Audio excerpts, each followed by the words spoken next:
Jack, it's a point on the board, but rather than the euphoria of coming back from behind, it's probably disappointment the whole 90 minutes today. Yeah, absolutely. I don't even know where to start. I think the gaffer, rightly so, let us have it at half time and then again at full time because it's so far away from everything we're trying to be.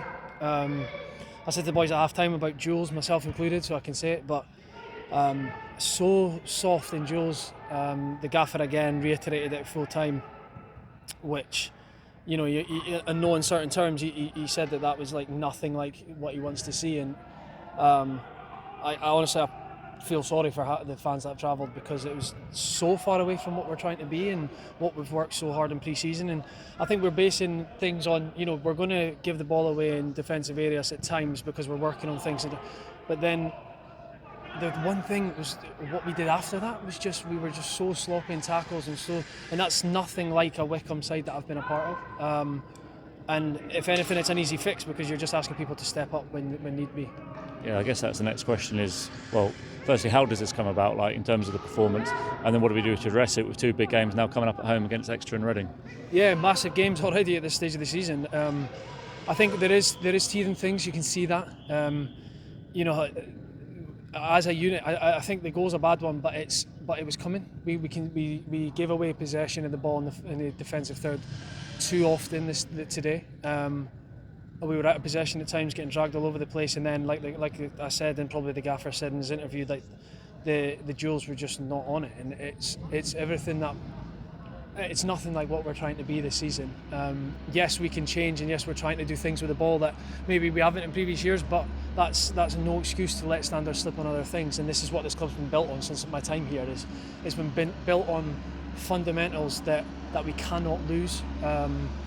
And the like you said, thank God there's a game on Tuesday. If I'm being honest, we can get in, tomorrow Monday, and then and figure out the game plan and then go again, but people need to stand up.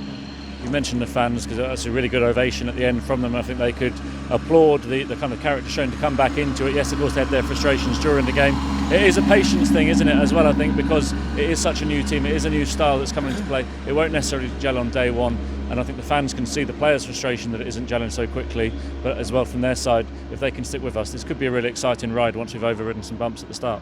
Yeah, absolutely. To be fair, I genuinely thought the fans stuck with us. They were probably witnessing what they were questioning what they were witnessing, but they actually stuck with us. And like you said, it's a point on the board, but it's not. I'm not really that fussed if I'm being honest at the minute. There is things that we need to work on, and like you say, the teething issues with the possession stuff will come. It's the gaffer's been very open about that, and he's wanting us to play a way that maybe some of us haven't played before. And but the other side of the game was nowhere near it, and we as players are can't even put a finger on why today, but it's something that we need to change and very, very quickly.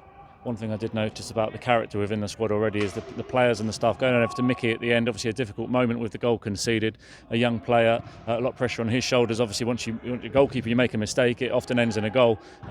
That kind of togetherness has to remain, doesn't it, just so that the boys can ride through sticky moments, whether it's individually or collectively. And I thought the response towards Mickey was excellent towards the end. Yeah, absolutely. Listen, Mickey's a class goalkeeper, I'm not going to lie. He's been very good. To knock well out the team, you've got to be a very good goalkeeper as well as. And I think he's going to make mistakes like that in his career. I think he made one at Bradford, and the thing I was most impressed at is what he then did later in the game.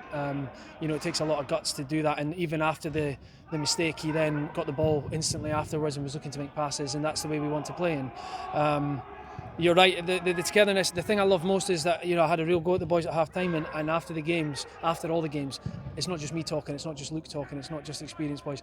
A lot like Will, and there's a lot of people standing up and standing up and giving their opinions, and I feel like we've got good characters. I feel like this season I felt a lack of. There's no such need for me to always be the one to speak, and I've been really impressed so far with the togetherness, and like I say, the boys have gelled quickly off the pitch, and it's just when it gels on the pitch, I've no doubt it will, because I see how much. Not be funny. I see how hard the gaffer works. I see how hard the staff work. I see how hard the boys work on the training pitch, trying to get things right, and especially with the new training ground, it's upped everyone's intensity in training, and the boys are staying later and trying to get things done, and I've no doubt it will click, but the cliche thing. I hate asking for patience because it's just so cliche, you know what I mean? But the gaffer's been very honest with that, and I get that after today it's very difficult to ask for patience. So it's up to us to do it quicker, get there quicker, be there quicker, and like I said, the Jules is an easy thing to, grit your teeth and get involved. It's an easier thing to fix, and the boys are in the changing room all saying it to each other, so it's nothing that I need to be stood here saying, because as football players you feel it on the pitch. But today wasn't our day, and let's be honest, like a point doesn't really change that. But there's a lot of fire in the belly to put things right, and I guess the boys can use that as fuel now to go out there like uncaged animals on Tuesday, try and put it right and get that win. Yeah, you're spot on. Yeah, you're absolutely spot on. I think we put a lot of emphasis on the start because for whatever reason we've started conceding goals early. We didn't do that today, but again, there's just, we know what we need to work on. Like you said, the fire's in the belly from everyone speaking in the changing room after the game. And yeah, we're ready to put things right, hopefully sooner rather than later. Let's go.